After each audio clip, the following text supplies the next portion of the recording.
Hello student. आज की class में मैं जो है आप लोगों के लिए जनरल नॉलेज के अंतर्गत भारत में कृषि उत्पादन एवं रंगीन क्रांतियों पर एक वीडियो लेकर आया हूँ।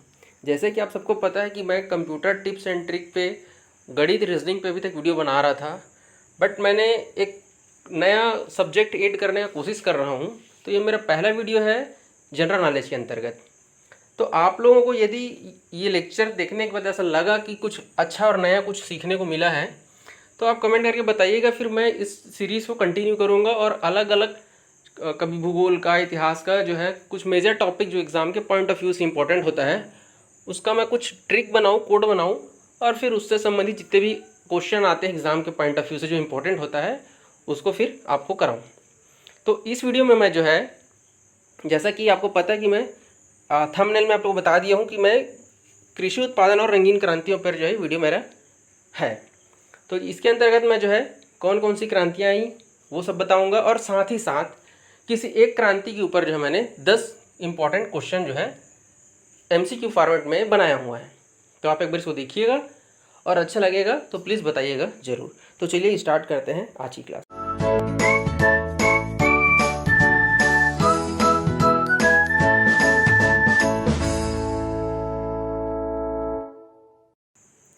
तो देखिए, सबसे पहले मैं क्या करता हूँ, ट्रिक को बताता हूँ, फिर उस कोड को आपको तोड़ के बताऊंगा कि प्रत्येक शब्द का क्या मतलब है और उसको आपको कैसे याद रखना है। तो देखिए, टॉप में मैंने लिखा हुआ है भूखा नीम गोवा में सफ़ेद गेहूँ पीस। ठीक है, भूखा नीम गोवा में सफ़ेद गेहूँ पीस। अब इसमें एक एक अक्षर का मैं आपको मतलब बताऊंगा और उसको आपको कैसे याद रखना है उसको मैं कोड को आपको क्रैक करके बता रहा हूँ। तो देखिए, जो भूखा में जो भू है आपका पहला शब्द, उसको आप भू से भूरी क्रांति याद रखेंगे। भूरी क्रांति कब से कब तक जो उसका वर्ष था वो था 1960 से 1970 के बीच में चला। और भूरी क्रांति का जो मुख्य मकसद था वो था खाद या उर्वरक से संबंधित था हमारी भूरी क्रांति। तो इसको याद कैसे रखना है, भू से आपको याद रखना है भूरी और खा से आपको याद रखना है खाद, जिसको हम लोग उर्वरक कहते हैं। भूखा मतलब भूरी क्रांति खाद से संबंधित था। हाँ, आप यदि सत्र याद रख सकते हैं तो ठीक है, आपकी अपनी मर्जी है। मैंने सत्र यहाँ पे लिख दिया है। आप यदि याद नहीं रखेंगे तो कम से कम एक बार आप यहाँ देख ले रहेंगे तो हो सकता है ऑप्शन देख के आपको याद आ जाए। तो 1960 से लेकर 1970 का जो दौर था उस दौरान जो है भूरी क्रांति भारत में लाया गया था। ठीक है, रही बात जो जनक वाला सेक्शन है, इसके वैज्ञानिक कौन है, कौन इसके खोज करता है, तो वो सेक्शन ब्लैंक इसलिए रखा गया है क्योंकि ये एक योजना के तहत लाया गया था भूरी क्रांति जो है, जिसमें एक जो हमारा कृषि का जो वर्ष होता है उसमें हम जो है फसल को 2 से 3 गुना करने के उद्देश्य से जो है इस क्रांति को लाया गया था। तो इसका पर्टिकुलर कोई एक विशेष वैज्ञानिक नहीं था, इसीलिए वो वाला सेक्शन मैंने ब्लैंक छोड़ दिया है। ठीक है, नेक्स्ट बात करते हैं। नेक्स्ट है हमारा नीम। तो नीम में देखिए, नी से हमारी है नीली क्रांति और म से हमारा मछली पालन। नीली क्रांति मछली पालन से संबंधित था। ठीक है, नीम वर्ष की बात करें तो 1973 से लेकर 2002 तक का जो दौर था वो हमारा क्या था, नीली क्रांति का था। बात करें यदि वैज्ञानिक क्या इसका जनक कौन है, तो इसके दो जनक हैं। पहला है डॉक्टर हीरालाल चौधरी और दूसरा है अरुण कृष्णन। तो इन दोनों को ही हमारे यहाँ भारत में जो है नीली क्रांति का जनक माना जाता है। नेक्स्ट है हमारा गोवा। तो गोवा में देखिए, गो मतलब यहाँ पे है गोल क्रांति से था और आ मतलब आलू से है। तो आप ऐसे भी सकते हैं, आलू गोल होता है इसीलिए आप ऐसे गोल क्रांति भी उसको आप कह सकते हैं। तो गोल क्रांति का जो है वो आलू से संबंधित था। यदि वर्ष की बात करें तो 1965 से लेकर 2005 के बीच का जो दौर था वो हमारा गोल क्रांति का समय था। यहाँ पे भी जनक ब्लैंक है। इसका तात्पर्य ये है कि जो है आलू के उत्पादन को में वृद्धि करने के लिए, आलू के उत्पादन में वृद्धि करने के लिए जो है इस योजना को लाया गया था। ये एक हमारा क्रांति था, लेकिन पर्टिकुलर किसी व्यक्ति विशेष को इसका क्रेडिट नहीं देते हुए जनक वाले सेक्शन में मैंने इसको खाली रखा हुआ है। ठीक है क्या, तो याद रखिएगा गोल क्रांति आलू से संबंधित था, उसके उत्पादन को वृद्धि करने के लिए जो है गोल क्रांति लागू किया गया था। ठीक है क्या, बात करते हैं नेक्स्ट हमारा सफ़ेद। तो देखिए यहाँ पे सफ़ेद में जो है डायरेक्ट सफ़ेद क्रांति है और जो द है लास्ट में उसका मतलब है दूध मिल्क। तो यहाँ पे क्या मतलब हुआ, इसका वाक्य यह है कि सफ़ेद क्रांति जो है वो किससे संबंधित था, तो दूध मिल्क से संबंधित था। तो वर्गीस कुरियन जो है वो हमारे क्या है, सफ़ेद क्रांति के जनक है। और यदि हम बात करें कौन से सत्र तक हमारा था, तो 1970 से लेकर 1996 के बीच के जो कालखंड था वो हमारा सफ़ेद क्रांति के लिए था। क्लियर है क्या। अंतिम देख लेते हैं क्या लिखा हुआ, गेहूं पीस है। तो गेहूं और में क्या है हमारा, गे फॉर हमारा गेहूं डायरेक्ट है, और हु मतलब यहाँ पे है ह से हरित। तो गेहूं का जो है वो हमारा किससे संबंधित था, हरित क्रांति से संबंधित था। हरित क्रांति मतलब गेहूं से संबंधित था। आप दोनों तरीके से बोल सकते हैं, ठीक है। ट्रिक बनाने के लिए मैंने पहले गेहूं को लिखा, फिर हरित क्रांति को लिखा।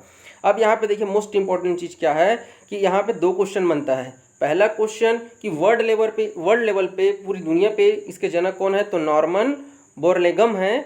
और यदि हम बात करें भारत में हरित क्रांति के जनक कौन है, तो वो है हमारे एम.एस. स्वामीनाथन।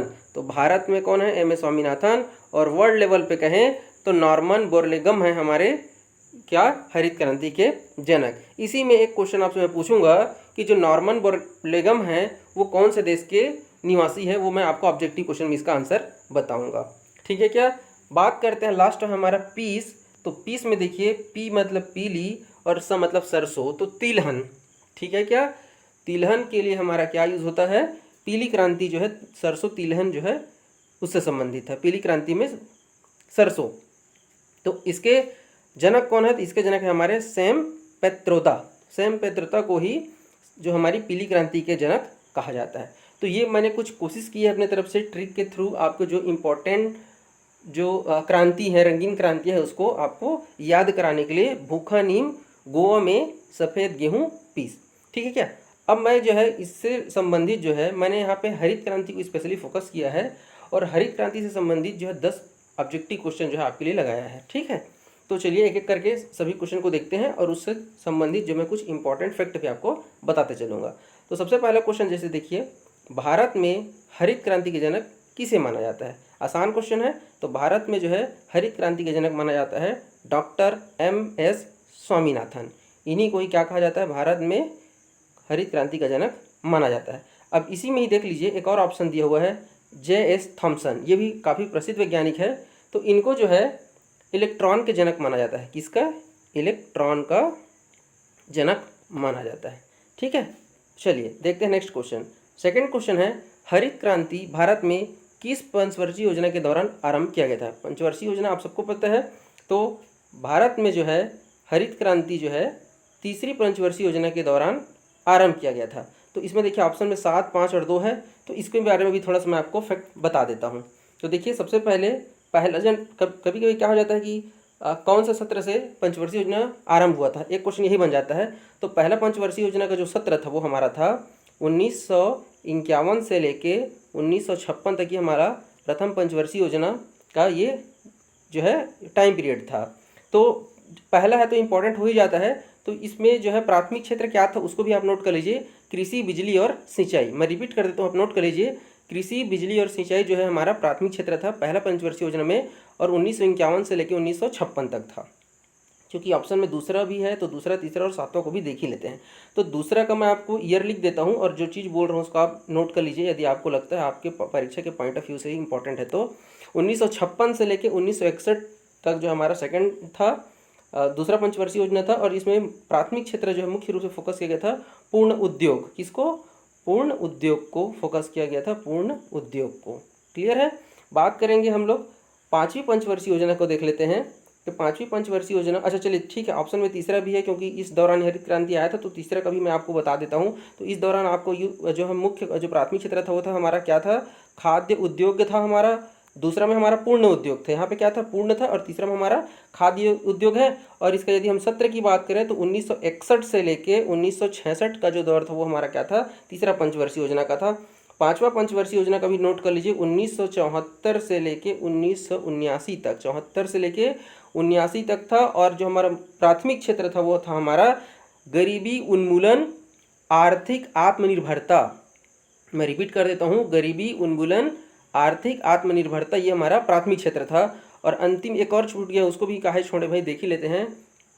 जो हमारा सातवां पंचवर्षीय योजना था उसका जो दौर था वो था 1985 से लेके हमारा 1990 तक का समय था। और ऊर्जा और खाद को विशेष रूप से इसमें जो है विशेष ध्यान दिया गया था। तो आज का आपके लिए क्वेश्चन है कि अभी वर्तमान में कौन सी पंचवर्षीय योजना चल रही है। ठीक है, चलिए कमेंट करके ज़रूर बताइएगा। बात करेंगे नेक्स्ट क्वेश्चन का, भारत में हरित क्रांति का एक और नाम क्या है। देखिए हरित क्रांति तो था ही था, है नहीं, इसके अलावा और क्या नाम से जाना जाता है। तो उसको नाम क्या नाम से है? बीज, उर्वरक और सिंचाई क्रांति। बीज, कृषि और जो है सिंचाई क्रांति, हरित क्रांति के अलावा हम इस नाम से भी जानते हैं। ठीक है क्या? चलिए नेक्स्ट क्वेश्चन देखते हैं। हरित क्रांति का मुख्य उद्देश्य निम्न में से किसका उत्पादन बढ़ाना था? मतलब विशेष रूप से किस पर ज़्यादा फोकस किया गया था, ये पूछना चाह रहा है क्वेश्चन। तो इसमें हमारा जो मुख्य उद्देश्य था वो था हमारा खाद्यान्नों को बढ़ाना था। हरित क्रांति का जो मुख्य उद्देश्य था वो था क्या था? खाद्यान्नों की उत्पादन को बढ़ाना। तो इस क्वेश्चन का आंसर हो जाएगा आपका सी। चलिए नेक्स्ट क्वेश्चन देखते हैं। हरित क्रांति सबसे अधिक सफल रही, माफ करिएगा, सफल रही। मतलब पूछ रहा है कि राज्य के पॉइंट ऑफ व्यू से, देखिए हमारे यहाँ इंडिया में जितने भी राज्य हैं तो हरित क्रांति में जो है सबसे ज़्यादा सफल राज्य कौन सा रहा, पूछ रहा है। तो सबसे सफल राज्यों में हमारे 3 राज्य था, पंजाब था, हरियाणा था और उत्तर प्रदेश था। तो इस क्वेश्चन का आंसर है हमारा बी कि 3 जो मुख्य राज्य है वो सफल रहे। तो आपके लिए दूसरा क्वेश्चन है, कमेंट करके बताइएगा कि पंजाब और हरियाणा और उत्तर प्रदेश में से इन तीनों में से सबसे ज़्यादा सफल कौन रहा। मुझे पहला, दूसरा और तीसरा इस क्रम में आप मुझे कमेंट करके बताइएगा ज़रूर। ठीक है, बात करते हैं नेक्स्ट क्वेश्चन का। निम्न में से कौन सा घटक हरित क्रांति लाने वाली कृषि नीति का अंग नहीं था? देखिए क्या कर रहा है, अंग नहीं है पूछ रहा है क्वेश्चन में। देखिए जब भी कोई जब क्रांति लाया गया था, जैसे हम हरित क्रांति की बात करते हैं तो उस समय कुछ उसके लिए कुछ क्राइटेरिया रखा गया रहा कि क्या क्या रखना है क्या नहीं रखना है। तो इस ऑप्शन में देखिए यहाँ पे 3 मुख्य रूप से इस नीति का अंग तो था, लेकिन इनमें से कौन सा जो इस नीति का अंग नहीं है पूछ रहा है। तो कौन नहीं था? तो गारंटेड अधिकतम दाम, गारंटीड अधिकतम जो दाम है वो हमारा जो है हरित क्रांति जो नीति था उसका अंग नहीं था। जबकि सस्य की अधिक सघनता, नई कृषि प्रौद्योगिकी और निवेशों का पैकेज, ये जो 3 है ए, सी और डी हमारा ये जो है नीति का अंग था। लेकिन गारंटीड अधिकतम दाम ये जो है हमारी हरित क्रांति कृषि नीति का अंग नहीं था। ठीक है ना? चलिए अभी बात करेंगे नेक्स्ट क्वेश्चन की, देखते हैं। हरित क्रांति पद का प्रयोग उच्च उत्पादन दर्शाने के लिए किया गया। हरित क्रांति पद का प्रयोग उच्च उत्पादन दर्शाने के लिए किया गया। तो देख लीजिए क्या था। तो इस क्वेश्चन का आंसर हमारा सी, प्रति हेक्टेयर कृषि उत्पादकता बढ़ाकर, क्या था? प्रति हेक्टेयर कृषि उत्पादकता बढ़ाकर किया गया था। ठीक है, चलिए देखते हैं नेक्स्ट क्वेश्चन क्या है हमारा। 8वां क्वेश्चन है, निम्नलिखित में से किसने भारत में कृषि उत्पादन बढ़ाने के लिए सदाबहार क्रांति, देखिए सदाबहार क्रांति एक वर्ड यूज किया गया था भारत में कृषि उत्पादन को बढ़ाने के लिए। तो ये जो सदाबहार क्रांति शब्द है ये जो है किसने कहा था, ये किनके शब्द थे? तो ये शब्द थे वो थे हमारे MS स्वामीनाथन जी का शब्द था। ठीक है, कौन सा शब्द? सदाबहार क्रांति। ठीक है, बात करेंगे नेक्स्ट क्वेश्चन का। देखिए मैंने कहा था आपसे कि नॉर्मन बोरलॉग जो है इनको जो है क्या कहा जाता है? तो ये जो है हमारे वर्ल्ड लेवल पे, कहाँ पे? वर्ल्ड लेवल पे हमारे जो है किस चीज़ के जनक थे? मैंने पहले आपको बताया था गेहूं मतलब हरित क्रांति बताया था ना। तो जो नॉर्मन बोरलॉग है वो वर्ल्ड लेवल पे जो है जनक माने जाते हैं किसके? हरित क्रांति के। तो क्वेश्चन में मैंने पूछा है, देखिए क्या होता है कभी कभी डायरेक्ट नहीं पूछ देगा कि कौन जनक है, क्या है, उससे संबंधित कौन से देश से संबंधित है। तो ये जो है वो मैक्सिको से संबंधित है। ठीक है, नॉर्मन बोरलॉग जो है वो मैक्सिको से संबंधित है। आज का अंतिम क्वेश्चन है हमारा कि भारत में गेहूं का सबसे अधिक उत्पादन करने वाला राज्य कौन सा है? तो सबसे ज़्यादा गेहूं को उत्पादन करने वाला राज्य है हमारा उत्तर प्रदेश। तो आप मुझे कमेंट करके बताइएगा कि पंजाब में कौन सा जो है उत्पादन सबसे ज़्यादा होता है, मतलब पंजाब कौन से फसल का सबसे ज़्यादा उत्पादन करने वाला राज्य है। तो मैंने 3 क्वेश्चन पूछा है, आप तीनों का आंसर कमेंट बॉक्स में ज़रूर बताइएगा और मुझे आप कमेंट करके ज़रूर बताइएगा कि ये जो मेरा जो नया सीरीज़ जो शुरू हुआ है जीके का वो आपको पसंद आया कि नहीं आया। यदि आप लोग कमेंट करके कहेंगे कि इसको कंटिन्यू रखिए तो मैं कुछ अच्छे इंपॉर्टेंट परीक्षा के पॉइंट ऑफ व्यू से टॉपिक लेके आता रहूँगा आप लोग के लिए। वीडियो देखने के लिए बहुत बहुत धन्यवाद। पसंद आया तो लाइक करिए, कमेंट करके बताइएगा, बेल आइकन दबा लीजिए ताकि हर आने वाला वीडियो आप तक पहुँच सके। जय हिंद, जय भारत।